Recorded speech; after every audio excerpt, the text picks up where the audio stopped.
Assalamualaikum warahmatullahi wabarakatuh. Selamat datang di Praktikum Geomorfologi, acara 1 yang mana pada acara ini kita akan membahas tentang aspek geomorfologi.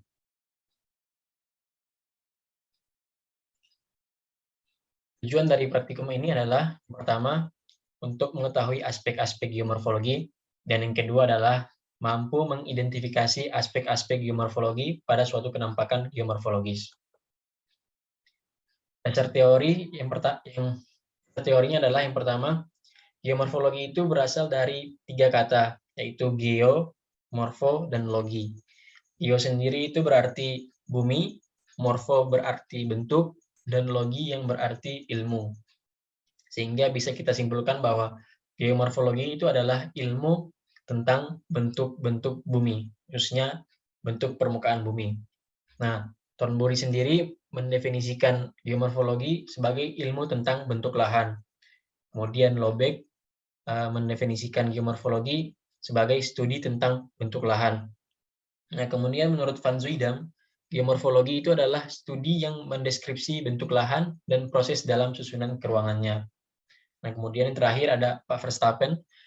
Beliau mendefinisikan geomorfologi sebagai ilmu tentang bentuk lahan di permukaan bumi, baik di atas maupun di bawah permukaan air laut, dan menekankan pada asal mula terbentuknya, serta perkembangan yang akan datang, dan hubungan dengan lingkungannya. Nah, jadi definisi dari Verstappen ini yang akan kita pakai karena paling mendekati tentang aspek-aspek geomorfologi. Nah, aspek geomorfologi itu sendiri terbagi menjadi 4. Yang pertama adalah morfologi, yang kedua morfogenesis, yang ketiga morfokronologi, dan yang keempat adalah morfoarrangement. Nah, morfologi ini terbagi menjadi 2. Yang pertama ada morfografi, yang kedua adalah morfometri. Nah, kemudian morfogenesis ini juga terbagi menjadi 2, yaitu ada morfostruktur dan morfodinamik. Nah, kemudian morfostruktur ini juga diturunkan menjadi 2 bagian, yaitu struktur aktif dan struktur pasif. Nah, kemudian yang pertama adalah morfologi. Nah, morfologi ini merupakan aspek geomorfologis yang menjelaskan bentuk dari suatu penampakan geomorfologis. Nah, geomorfologi ini terdiri dari morfografi dan morfometri. Morfografi ini adalah aspek geomorfologi yang dijelaskan secara kualitatif atau secara deskriptif. Nah, seperti deskripsi tentang bentuk lereng dan tekuk lereng. Misalnya, lereng landai, lereng bergelombang, lereng berbukit. Nah, itu morfografi. Nah, kemudian yang kedua adalah morfometri. Nah, morfometri ini adalah aspek geomorfologi yang dijelaskan secara kuantitatif. Nah, seperti nilai beda tinggi, kemiringan, dan panjang lereng. Jadi, di dalamnya itu adalah angka-angka yang menjelaskan tentang suatu bentuk geomorfologis. Nah, misalnya di sini ada tabel, yang di sebelah kiri itu adalah kelas lereng. Dari 0 sampai 2 derajat, 2 sampai 4 derajat, 4 sampai 8 derajat. Atau dalam persen itu 0 sampai 2%, 2 sampai 7%, 7 sampai 15%, dan seterusnya. Nah, yang di sebelah kiri itu disebut dengan morfometri. Jadi dijelaskan secara kuantitatif. Nah, kemudian di sebelah kanan ada proses, karakteristik, dan kondisi lahan yang dijelaskan secara deskriptif. Nah, itu disebut dengan morfografi. Ya, mengenai morfogenesa. Morfogenesa merupakan asal-usul terjadinya bentuk lahan yang terdiri dari morfostruktur aktif dan morfostruktur pasif serta morfodinamik. Morfostruktur aktif sendiri menjelaskan mengenai proses dinamika endogen atau tektonisme yang membentuk lipatan dan juga patahan. Sedangkan morfostruktur pasif terkait dengan tipe dan struktur litologi yang berhubungan dengan pelapukan seperti pelapukan fisika, kimia, serta organik maupun erosi. Morfodinamik adalah proses dinamik eksogen dalam kaitannya dengan aktivitas angin, air, dan es, gerak massa batuan, serta vulkanisme. Berikut merupakan contoh dari morfogenesa yang merupakan morfostruktur aktif. Gambar di atas merupakan contoh dari morfostruktur aktif, dan juga yang di bawah merupakan contoh lipatan yang ada di Yunani. Ya, berikut merupakan contoh gambar dari morfogenesa berupa morfostruktur aktif. Untuk gambar yang pertama, itu gambar oleh Van der Ploeg 2021, dan yang kedua merupakan contoh patahan di terusan Korin Yunani. Untuk selanjutnya yakni morfostruktur pasif. Berikut merupakan contoh dari morfostruktur pasif, di mana terdapat bidang perlapisan dan terdapat hookback. Untuk yang di bawah sendiri, terdapat cuesta dan bidang perlapisan dengan sudut kurang dari 30 derajat. Selanjutnya merupakan morfostruktur pasif.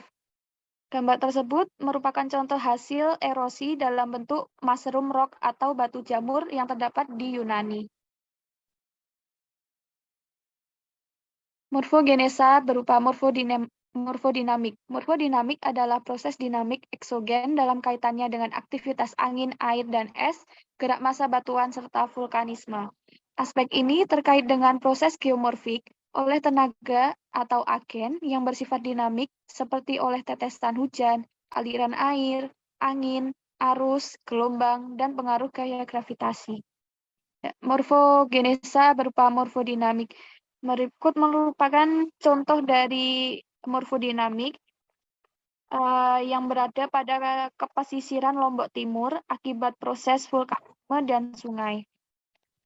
Untuk selanjutnya yakni morfokronologi. Morfokronologi terkait dengan bentuk lahan apabila dipandang dari aspek umur relatif maupun umur absolut.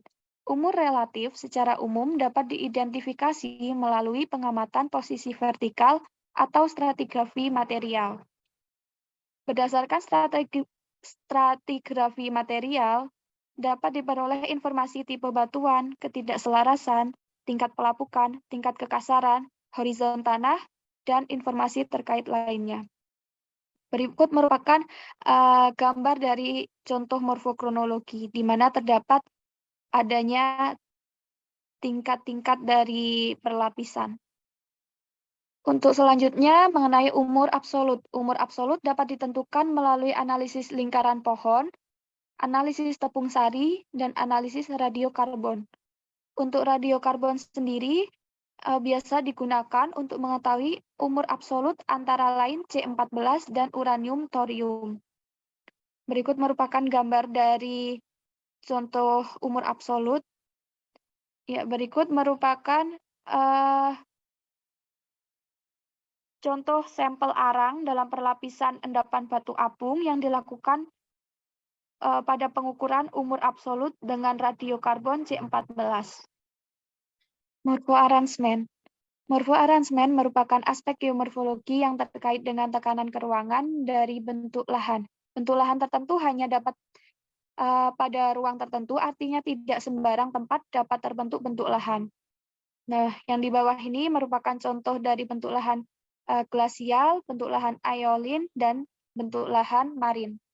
Berikut merupakan morphoarrangement dari adanya tenaga yang membentuk pada daerah lempeng Indo-Australia. Untuk selanjutnya merupakan contoh dari morphoarrangement yang terdapat pada Delta Wulan di Kabupaten Demak yang berasosiasi dengan Sungai Wulan dan wilayah kepesisiran.